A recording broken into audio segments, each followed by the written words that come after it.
पुढची बातमी पाहूया। डाव्यांच्या अजेंड्याचा गवईंकडून आता पर्दाफाश करण्यात आलाय। सरन्यायाधीशांच्या मातोश्री संघाच्या सोहळ्याला जाणार आहेत कमल गवई। 5 ऑक्टोबरला संघ कार्यक्रमाला आता हजर राहणार आहेत। कमल गवईंच्या नावे बोगस पत्र सध्या व्हायरल झालेलं होतं। सरन्यायाधीशांच्या मातोश्री संघाच्या सोहळ्याला आता जाणार आहेत।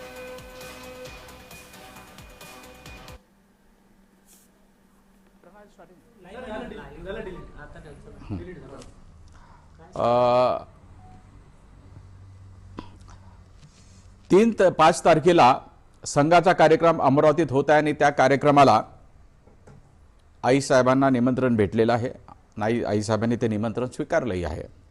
याच्यापूर्वी म्हणजे हा जो कार्यक्रम आहे अमरावतीचा, हा विजयादशमीच्या नंतर संघाचा मुख्य कार्यक्रम नागपूरला आहे, त्याच्यानंतर 3 दिवसांनी आहे। परंतु मुख्य कार्यक्रमाला यापूर्वी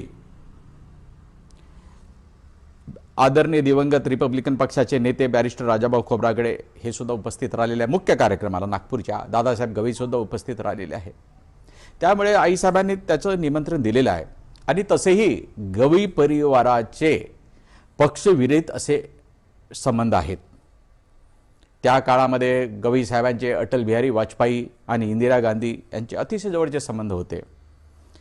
विदर्भाचे नेते, महाराष्ट्राचे नेते दिवंगत गंगाधरजी फडणवीस विदर्भाचे असल्यामुळे आणि विधान परिषदेचे सदस्य असल्यामुळे दोघांचे ते एवढे घनिष्ठ संबंध होते की भावाभावाचे संबंध होते।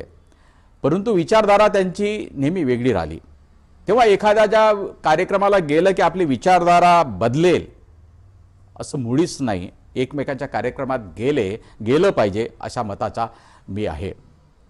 मी काही गोष्टी सांगू इच्छितो की दादासाहेबांबद्दल बरंचसं काही सोशल मीडियावरती उलटंसुलटं लिहिलं गेलं की बाबा त्यांचे सगळ्यांशी संबंध असल्यामुळे त्यांना विधान परिषदेचे सदस्य, सभापती बरेच पदं मिळालेत।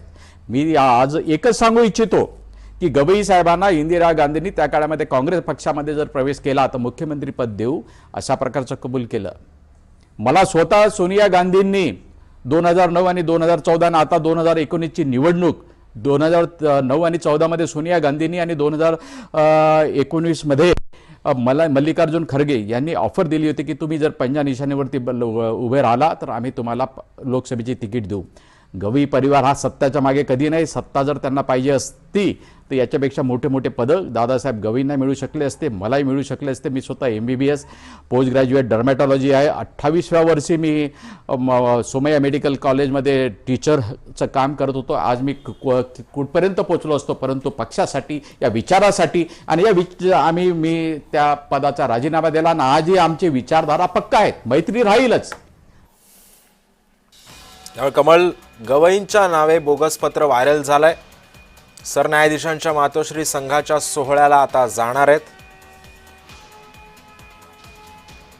कमल गवई 5 ऑक्टोबरला संघाच्या या मेळाव्याला उपस्थित राहतील।